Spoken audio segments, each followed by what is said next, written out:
disebut wali atau kesayangan Tuhan itu karena Gus Dur pernah dan selalu membela orang, dan yang paling pokok adalah menyelamatkan nyawa manusia. Jadi Gus Dur itu disebut wali karena terlampau banyak nyawa-nyawa yang diselamatkan. Gus Dur ditempatkan sebagai tokoh sentral NU, tapi kalau beliau berkunjung ke Bali lebih seringnya ke pura dan ke ashram begitu, karena ia ingin sesungguhnya menitipkan umat Islam kepada warga di sana untuk bisa hidup berdampingan.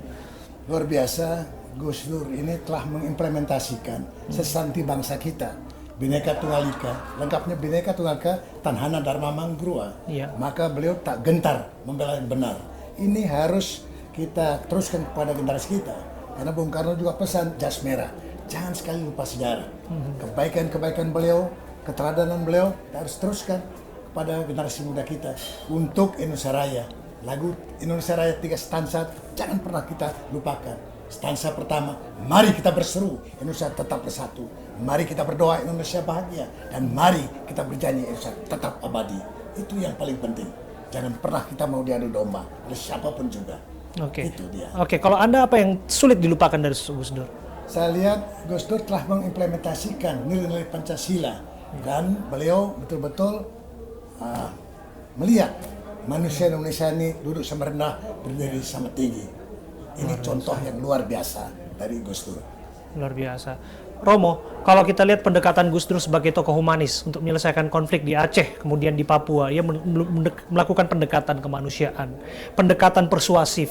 Papua begitu mencintainya. Bahkan istilah Papua sendiri pun beliau mendorongnya waktu itu dari Irian sampai waktu itu memang kontroversial pengibaran bendera yang lebih rendah dari bendera Indonesia, tapi lepas pun itu adalah cara beliau untuk merangkul semua kalangan. Di Aceh daya militer kita kemudian waktu itu dikurangi prajurit-prajurit di sana untuk kemudian bisa membangun komunikasi dan diplomasi. Apa yang Anda tangkap dari situ? Yaitu pada Gus Dur kita melihat keberhasilan Papua menjadi gembira bahwa dia Indonesia. Dia diakui dalam identitas. Kok itu tidak diteruskan? Sebetulnya Gus Dur sudah membuka jalan supaya orang Papua, orang Indonesia paling timur betul-betul merasa sebagai Indonesia. Sampai sekarang Papua adalah luka terbuka di tubuh bangsa Indonesia. Kita bisa belajar dari Gus Dur bagaimana menanganinya dengan suatu yang merupakan win-win solution bagi semua yang terlibat. Jadi di Papua tidak perlu ada yang kalah, asal saja kita betul-betul tidak mau mengeksploitasi orang Papua, tetapi membantu supaya mereka itu bisa terbangun, bisa hidup sejahtera, bisa hidup aman, terhormat, sama dengan kita semua. Luar biasa. Gus, kan yang dikangenin kalau Gus Dur bicara itu kan endingnya, guyonannya, jenakanya yang selalu dinantikan oleh banyak kalangan, Gus. Kalau kita melihat hari-hari ini bagaimana ceramah, tausiah, apapun itu disampaikan, ini mungkin Gus Imin juga melihat ini bisa menjadi kontroversi belakangan ini, juga mengikuti apa yang terjadi belakangan ini. Apa yang patut dicontoh dari cara-cara berceramah, cara-cara Gus Dur memberikan pesan kepada umat? Ya, sebetulnya Gus Dur bisa menghadirkan satu message, pesan, gagasan dengan amat sangat sederhana dan bahkan menggembirakan.